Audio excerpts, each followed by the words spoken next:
તો અમદાવાદના ગોતા વિસ્તારમાં સિલ્વર ઓક યુનિવર્સિટી નજીક આવેલા ચેહર એસ્ટેટમાં પ્લાસ્ટિકના ગોડાઉનમાં મોડી રાત્રે ભીષણ આગનો બનાવ બન્યો છે.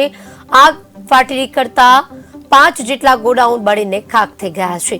ફાયર બ્રિગેડની 26 જેટલી ગાડીઓ દ્વારા આખી રાત પાણીનો મારો ચલાવી આગને કાબૂમાં લેવામાં આવી હતી. ગોડાઉનમાં મોડી રાત્રે લાગેલી આગ વહેલી સવાર સુધી ભભૂકી રહી હતી. હાલ ફાયર બ્રિગેડની ટીમ કુલિંગ કરવાની કામગીરી હાથ ધરાઈ છે. અમદાવાદ ફાયર બ્રિગેડ પાસેથી મળતી માહિતી મુજબ મોડી રાત્રે 1:30 વાગ્યે ફાયર બ્રિગેડ કંટ્રોલ રૂમમાં મેસેજ મળ્યો હતો. ગોતા વિસ્તારમાં સિલ્વર ઓક યુનિવર્સિટી નજીક આવેલા એસ્ટેટમાં આગ લાગી છે, જેને લઈ ફાયર બ્રિગેડની ટીમો રવાના કરવામાં આવી હતી. ચેહર એસ્ટેટના પ્લાસ્ટિકના એક ગોડાઉનમાં આગ શરૂ થઈ હતી અને જોતજોતામાં 10 મિનિટમાં આગે વિકરાળ સ્વરૂપ ધારણ કર્યું છે. થોડી વારમાં જ આખું ગોડાઉન આગની ઝપેટમાં આવી ગયું હતું.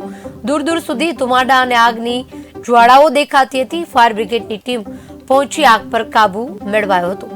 ફાયર બ્રિગેડની એક બાદ એક કુલ 26 જેટલી ગાડીઓ ઘટના સ્થળે પહોંચી હતી. આ મુદ્દે વધુ વિગત આપવા માટે સંવાદદાતા ચિરાગ જોડાઈ ચૂક્યા છે ફોન લાઈન પર. ચિરાગ, અમદાવાદમાં ગોતામાં બન્યો છે આગનો બનાવ. પ્લાસ્ટિકના ગોડાઉનમાં આગ લાગવાથી કેટલું નુકસાન પહોંચ્યું છે? જી, વાત કરવા આવે તો અમદાવાદના ગોતા વિસ્તારમાં આવેલ સિલ્વર ઓક યુનિવર્સિટી નજીક આવેલ ચેહર એસ્ટેટમાં પ્લાસ્ટિકના ગોડાઉનમાં મોડી રાત્રે ભીષણ આગનો બનાવ બનવા પામ્યો હતો. વિકરાળ આગમાં 4 થી 5 જેટલી ગોડાઉન બળીને ખાખ થઈ ગયા હતા. જેમાં ફાયર બ્રિગેડની 26 જેટલી ગાડીઓ દ્વારા આખી રાત પાણીનો મારો ચલાવીને આગને કાબૂમાં લેવામાં આવી હતી.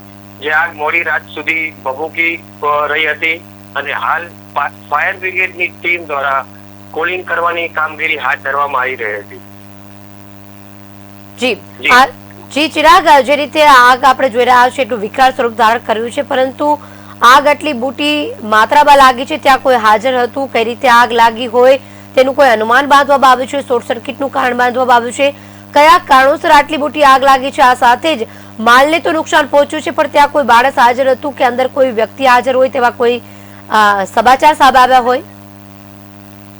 જી, હાલ તો કોઈ માહિતી પ્રાપ્ત થઈ રહી નથી, પણ ફાયર બ્રિગેડ દ્વારા આગને વહેલી સવારે કાબૂમાં લેવામાં આવી છે તેટલી માહિતી હાલ પ્રાપ્ત થઈ રહી છે. જી, સમગ્ર વિગત બદલ આભાર. તો હાલ મહત્વના સમાચાર કે આગે વિકરાળ સ્વરૂપ ધારણ કરતા 6 જેટલી ફાયર વિભાગની ગાડીઓ ઘટના સ્થળે દોડી આવી હતી. ભારે જહેમત બાદ આગ પર કાબુ મેળવાયો હતો. જોકે આગ લાગવાનું કારણ હજુ સુધી અકબંધ છે. જાણી શકાયું નથી કે કયા કારણોસર આગ લાગી છે, પરંતુ પ્લાસ્ટિકનું ગોડાઉન હતું એટલે આગ વિકરાળ સ્વરૂપ ધારણ કર્યું છે. ફાયરની 25 ગાડીઓ ત્યાં આવી હતી. સવાર સુધીમાં પાણીનો મારો ચલાવાયો હતો, ત્યારબાદ આગ પર કાબુ મેળવાયો હતો.